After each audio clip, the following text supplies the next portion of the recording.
اس آخری عشرے کے بارے میں کہ اللہ سبحانہ تعالیٰ نے قرآن پاک میں ہمیں فرما دیا، بتا دیا نا کہ انا انزلناہ فی لیلۃ القدر، کہ اس کو ہم نے لیلۃ القدر میں نازل کیا، کس کو؟ قرآن پاک کو نا۔ اور پھر ہم کتنی دفعہ پڑھتے ہیں کہ رسول اللہ صلی اللہ علیہ وسلم نے فرمایا تھا کہ خیرکم من تعلم القرآن وعلمہ، تم میں سے بہترین وہ شخص ہے جو قرآن سیکھتا اور سکھاتا ہے۔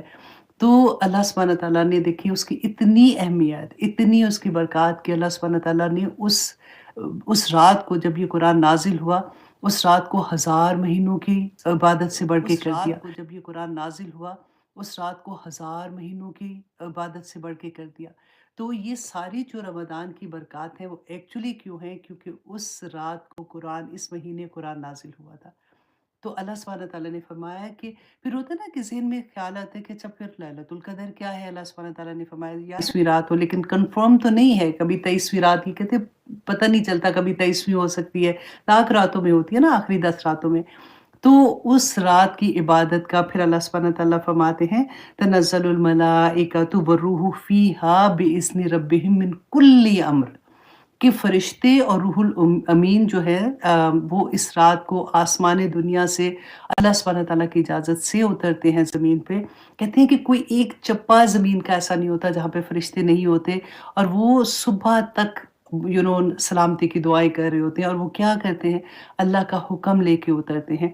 بِإِذْنِ رَبِّهِم مِّن كُلِّ أَمْرٍ، ہر حکم اللہ سبحانہ تعالیٰ کا لے کے اترتے ہیں۔ امری واحلل عقدۃ من لسانی یفقہوا قولی واجعل لی وزیرا من اہلی ربی یسر ولا تعسر وتمم بالخیر وبک نستعین آمین یا الہی آمین۔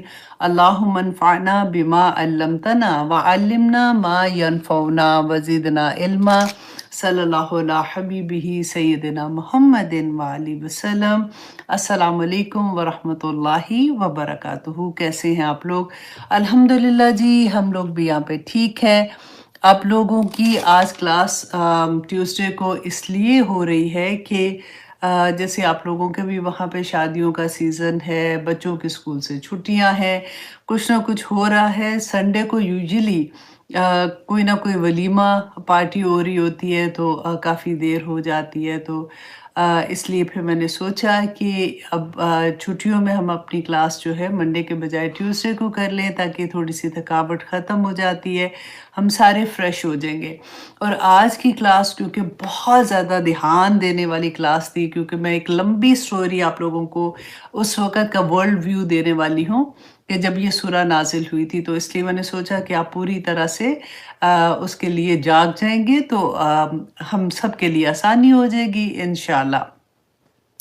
تو ہم اپنی کلاس شروع کرتے ہیں، کیونکہ آج کافی لمبا ہے، میں کوشش کروں گی کہ وقت کے اندر اس کو ختم کر سکوں انشاءاللہ۔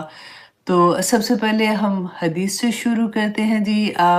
حضرت ابو ہریرہ رضی اللہ عنہ بیان کرتے ہیں، بخاری کی حدیث ہے 1178، کہ حضرت ابو ہریرہ رضی اللہ عنہ بیان کرتے ہیں کہ رسول اللہ صلی اللہ علیہ وسلم نے ان کو 3 چیزوں کی نصیحت کی اور کہا کہ ابو ہریرہ یہ 3 چیزیں اپنی زندگی میں کبھی نہ چھوڑنا۔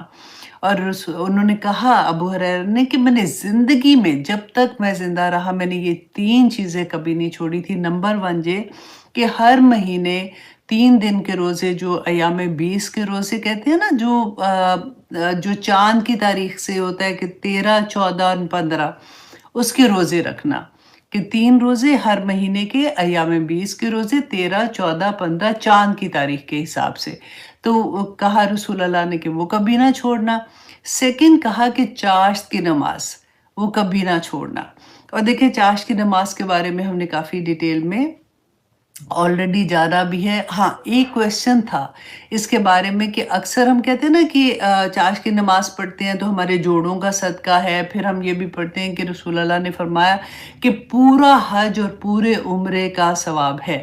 تو کنفیوژن ہو جاتی ہے کہ اچھا یہ بات کہی تھی تو یہ بات کہی تھی۔ اچھا بعض دفعہ ہم پڑھتے ہیں کہ رسول اللہ نے فرمایا تھا کہ اسی جگہ پہ جہاں پہ آپ نے فجر پڑھی وہاں پہ بیٹھ کے آپ تسبیحات کر رہے ہو، کوئی علم کی بات کر رہے ہو، کسی کو پڑھا رہے ہو اس وقت، یا کچھ قرآن کے ساتھ ریلیٹ کوئی بھی علمی چیز بھی کر رہے ہو، تو ادھر ہی بیٹھ کے آپ کرتے ہو نا، تو پھر آپ کا رسول اللہ نے جو بتایا کہ پورے حج اور پورے عمرے کا ثواب ہے۔ لیکن اگر آپ وہاں سے اٹھ جاتے ہیں، فار ایگزامپل مسجد میں لوگ نماز پڑھتے ہیں، پھر وہ گھر آ جاتے ہیں اور گھر آ کے جب چاشت کا وقت ہوتا ہے تو نماز پڑھتے ہیں، تو ہمارے پورے جوڑوں کا صدقہ ہے، وہ بھی ہم نے پڑھا تھا۔ تو اس طرح سے ڈفرینٹ احادیث ملتی ہیں۔ ایک وہ ہے کہ اگر وہیں بیٹھے رہو گے تو پھر اس کا اجر ہے، اس کا فرق طرح سے ہے، اور پھر اگر اٹھ کے آ جاتے ہو اور پھر چاشت پڑھتے ہو تو اس کا بھی بہت بڑا اجر ہے، اور پھر اس کی ڈفرینٹ احادیث ہیں۔ تو یہ کنفیوژن تھوڑی سی تھی، میں نے کہا یہاں پہ کلیئر کر دوں۔ اچھا، سیکنڈ تھرڈ چیز جو انہوں نے کہا کہ وطر پڑھ کر ہی سونا، تو یہ تین چیزیں رسول اللہ صلی اللہ علیہ وسلم نے حضرت ابو ہریرہ کو فرمائی تھی۔ اچھا، ایک اور چیز حدیث میں آپ لوگوں کے ساتھ شیئر کرنا چاہ رہی تھی شرک کے بارے میں، کیونکہ ہم نے یہ پڑھا نا کہ شرک کی معافی کوئی نہیں ہے، اور شرک جو ہے وہ بہت بڑا ظلم ہے، اور ہم اللہ سبحانہ تعالیٰ کے ساتھ کسی اور کو شریک کرنا اس سے بڑی کوئی بات ہی نہیں ہے۔ تو وہ ساری چیزیں ہم نے پڑھی تھی، تو رسول اللہ صلی اللہ علیہ وسلم نے اس حدیث میں جو شرک کو ایکسپلین کیا نا، تو میں نے سوچا کہ ہم اس پہ بھی تھوڑی سی بات کر لیں کہ جو ابو سعید خدری رضی اللہ عنہ بیان کرتے ہیں کہ ایک دفعہ ہم لوگ مسجد نبوی میں بیٹھے ہوئے تھے اور ہم لوگ بات کر رہے تھے بیٹھ کے اس کی دجال کے بارے میں، مسیح دجال کے بارے میں ہم لوگ ڈسکس کر رہے تھے، تو رسول اللہ صلی اللہ علیہ وسلم گزرے وہاں سے اور انہوں نے کہا کہ تم کیا بات کر رہے ہو؟ تو کہتے ہیں کہ ہم نے جب بتایا تو رسول اللہ نے فرمایا کہ کیا میں تمہیں اس سے بھی خطرناک، اس سے بھی بڑا شرک نہ بتاؤں تمہیں کہ کون سا گناہ ہے؟ تو رسول اللہ صلی اللہ علیہ وسلم نے فرمایا کہ وہ خفی شرک ہے، جو انسان نماز پڑھے اور وہ کسی کے سامنے نماز پڑھ رہا ہے تو وہ یہ ظاہر کرے، اس کو دیکھ کے اور اچھی نماز پڑھنے کی کوشش کرے۔ اللہ اکبر! اب دیکھیے کتنی چھوٹی سی بات لگتی ہے نا، کہ جیسے ہم کسی فنکشن میں ہیں، پارٹی میں ہیں، سارے نماز پڑھ رہے ہیں تو ڈیفینیٹلی بندہ زیادہ بہتر سارے پڑھ رہے ہیں تو اس طرح سے کر رہا ہوتا ہے۔ اتنا سا بھی دماغ میں خیال آ جائے کہ لوگ اگر دیکھ رہے ہیں تو میں اس کو اور بہتر کر کے پڑھوں، ہم اپنی طرف سے تو سوچیں یہ تو بڑی اچھی بات ہے، میں اور بہتر ہی کر کے پڑھ رہی ہوں، لیکن کسی کی خاطر نیت کی بات ہے، خالص ہونے کی بات ہے۔ اللہ سبحانہ تعالیٰ اپنے ساتھ کسی اور چیز کو قبول نہیں کرتے ہیں۔ آپ شیئر مطلب نہیں کر سکتے کہ اللہ کے لیے بھی اور دوسرے کے لیے بھی۔ اب دیکھیں ہم زندگی میں جتنے بھی کام کرتے ہیں، جو بھی پوری زندگی میں اللہ سبحانہ تعالیٰ کے احکامات کے مطابق کرتے ہیں۔ اگر کسی کو کوئی ہیلپ کر رہے ہیں، کسی کو صدقہ دے رہے ہیں، زکوٰۃ دے رہے ہیں، عمرے پہ جا رہے ہیں، دعائیں کر رہے ہیں، کچھ بھی آپ لوگ کریں، اگر اس کے اندر ہماری نیت یہ ہو جائے کہ کسی اور کو بھی دکھا دیں یا کوئی اور بھی ہمیں شابش دے دے یا کسی اور کے لیے بھی کر لیں، تو پھر وہ قبول نہیں ہوگا، خواہ ہم سارا دن بھی عبادات کرتے رہیں۔ تو یہ اتنی مجھے ڈر لگا، میں نے سوچا کہ ایک جیسا ریمائنڈر ہم اس کو بھی دیکھ لیتے ہیں۔ اچھا جی، اب آتے ہیں ہم اپنی کلاس کی طرف۔ آج انشاءاللہ ہم سورۃ فیل کریں گے، چھوٹی سی سورہ ہے، اور اتنی آج کی بات نہ ہم آپ لوگ جب بھی، کیونکہ ہر نماز میں آلموسٹ ہم پڑھتے ہیں چھوٹی چھوٹی صورتیں جو آ جاتی ہیں، تو آپ ایک ڈیفرنٹ اینگل سے اس کو پڑھیں گے، اور پھر آپ کے دل میں جو چیز آئے گی نا اس کو پڑھتے ہوئے، وہ آپ کو بہت اچھا لگے گا انشاءاللہ۔ اعوذ باللہ من الشیطان الرجیم، بسم اللہ الرحمن الرحیم۔ الم تر کیف فعل ربک باصحاب الفیل، کہ کیا نہیں آپ نے دیکھا کہ کس طرح سے کیا آپ کے رب نے ہاتھی والوں کے ساتھ۔ تو اب یہ والی چیز جو ہم دیکھیں گے کہ یہ ہاتھی والے کون تھے، یہ ان کو کیا پرابلم تھی کہ یہ اللہ سبحانہ تعالیٰ کا گھر گرانا چاہتے تھے، کیونکہ ہم نے بہت دفعہ یہ سٹوری تو ریگولر سنتے ہیں نا کہ اچھا یہ ہوا تھا ایسا کہ ایک آئے تھے لوگ اور اپنی پوری آرمی لے کے آئے تھے، اللہ سبحانہ تعالیٰ نے آسمان سے وہ پرندے بھیجے تھے، انہوں نے پتھر برسائے تھے اور وہ پھر ساری جو آرمی تھی وہ ختم ہو گئی تھی، اللہ سبحانہ تعالیٰ نے اپنے گھر کو بچایا تھا ہاتھی والے جو آئے تھے۔ تو ہمیں یہ سٹوری اس لحاظ سے پتہ ہوتی ہے۔ لیکن آج ہم اس کو ڈیٹیل سے دیکھیں گے کہ ایکچولی کیا ہوا تھا، وٹ واز دا ریزن کہ یہ جو ابرہہ تھا یہ کیوں خانہ کعبہ کو گرانا چاہتا تھا اور یہ اتنی ہیوج آرمی لے کے کیوں آیا تھا۔ تو اس چیز کو آج ہم دیکھیں گے رسول اللہ صلی اللہ علیہ وسلم کے زمانے سے پہلے، جب ان کے آباء و اجداد تھے، اس زمانے سے لے کے ہم انشاءاللہ رسول اللہ صلی اللہ علیہ وسلم پہ جب یہ سورہ نازل ہوئی تھی، کیونکہ جب یہ سورہ نازل ہوئی تھی نا مکہ میں، تو اس وقت تک بہت سے لوگ ابھی تک زندہ تھے جنہوں نے اپنی آنکھوں سے یہ واقعہ دیکھا تھا۔ کیوں؟ کیونکہ رسول اللہ صلی اللہ علیہ وسلم کے بارے میں یہ آتا ہے کہ اباؤٹ ہسٹورین لکھتے ہیں کہ 55 ڈیز کے بعد رسول اللہ صلی اللہ علیہ وسلم پیدا ہوئے تھے۔ اس سال کو ایک نشانی کے طور پہ یاد رکھا جاتا ہے۔ اچھا، اگر جب رسول اللہ صلی اللہ علیہ وسلم پہ وحی نازل ہوئی تھی نا، دیر واز لائک، اگر اس لحاظ سے اگر دیکھا جائے تو 40 سال پہلے یہ واقعہ ہوا تھا۔ تو اس زمانے میں لوگ اس کو جانتے تھے 40 سال پہلے۔ اب دیکھیں ابھی کرونا ہوا ہے تھوڑی دیر پہلے کی، کچھ سالوں پہلے کی بات ہے، لیکن سب کو یاد ہے نا، جو بچے اس زمانے میں پیدا ہوئے تھے وہ بڑے ہو رہے ہیں تو ساتھ ساتھ وہ سٹوری سنتے آتے ہیں کہ اچھا کرونا آیا تھا تو اس وقت ایسے ہوا تھا، اس وقت ایسے ہوا تھا، تو یہ والی چیزیں پتہ ہوتی ہیں۔ اچھا، اب اگر جمہور علماء ہیں جو یہ کہتے ہیں کہ رسول اللہ صلی اللہ علیہ وسلم 12 ربیع الاول کو پیدا ہوئے تھے، تو اس لحاظ سے اگر دیکھا جائے تو 40 سال ہی بنتے ہیں نا۔ تو اگر 55 ڈیز کا حساب لگاتے ہیں تو محرم کا آلموسٹ آخر ٹائم آ جاتا ہے کہ جب یہ واقعہ پیش آیا تھا۔ اب یہاں پہ ہمارے ذہن میں یہ بات آتی ہے، دیکھیں رسول اللہ صلی اللہ علیہ وسلم کا وصال کی ڈیٹ جو ہے نا وہ تو کنفرم ہے، وہ 12 ربیع الاول ہے۔ 12 ربیع الاول ہی رسول اللہ صلی اللہ علیہ وسلم کی وصال کی ڈیٹ ہے۔ لیکن جب وہ پیدا ہوئے تھے نا، اس زمانے میں کوئی رواج نہیں تھا کہ ڈیٹ کو یاد رکھا جاتا تھا۔ لوگ جو انسیڈنٹ ہوتے تھے نا اس سے ریلیٹ کرتے تھے کہ اچھا اس زمانے میں یہ ہوا تھا۔ اب دیکھیے کہ ہمارے بھی جیسے ہماری عمر سے پہلے ہماری امیوں کا زمانہ جو تھا نا، امی کی بھی ڈیٹ آف برتھ مجھے جہاں تک پتہ ہوتی تھی نا، تو ہم پوچھتے تھے امی آپ کب پیدا ہوئی تو وہ ایک سیزن کے حساب سے کہ اچھا وہ فصل کٹنے کا سیزن تھا، یا سم ٹائم کسی اور سے پوچھتے تھے تو بارشوں کا مہینہ تھا، سون بھادوں کا وہ کہتے تھے مہینہ تھا۔ کوئی کہتا تھا کہ اچھا جب انڈیا پاکستان سیپریٹ ہوا تھا تو اس زمانے میں اتنے سال کی تھی، تو اس سے اندازہ لگاتے تھے کہ میں اتنے سال کی ہوں۔ تو یہ تو بعد میں جب آئی ڈی کارڈ بننے شروع ہوئے، شناختی کارڈ جو بنتے تھے، اور اس وقت بھی ایک ہوا کہ ایک کنفرم ڈیٹ پتہ چلتی تھی کہ اچھا یہ ڈیٹ میں فلاں پیدا ہوا ہے، اور پھر وہ آہستہ آہستہ جس برتھ ڈے سیلیبریشن، اور پھر سیلیبریشن کی طرف جب آئے تو ہر چیز کو سیلیبریٹ کرنا شروع کیا، اور یہ وہ، تو یہ پھر آہستہ آہستہ چیزیں ابھی ریسنٹلی ہم دیکھتے ہیں اس طرح سے۔ تو اس وجہ سے جو پیدا ہونے کی ڈیٹ تھی نا اس میں تھوڑا سا فرق آ جاتا ہے۔ لیکن اگر جمہور علماء کو دیکھو تو پھر وہ ہمیں 12 ربیع الاول کی ڈیٹ ملتی ہے۔ اچھا، اب یہاں پہ ہم نے یہ دیکھنا ہے کہ ہم نے بہت دفعہ یہ بھی پڑھا کہ رسول اللہ صلی اللہ علیہ وسلم کو قریش مکہ جو تھے، جو مشرکین مکہ تھے، جب وہ اللہ سبحانہ تعالیٰ کا پیغام دیتے تھے تو کہتے تھے نا کہ اچھا ہم تو نہیں مان رہے، تو پھر اللہ سبحانہ تعالیٰ کو وہ آسمان سے پتھر برسائیں ہمیں بھی پتہ چل جائے۔ تو یہ کیوں کہتے تھے؟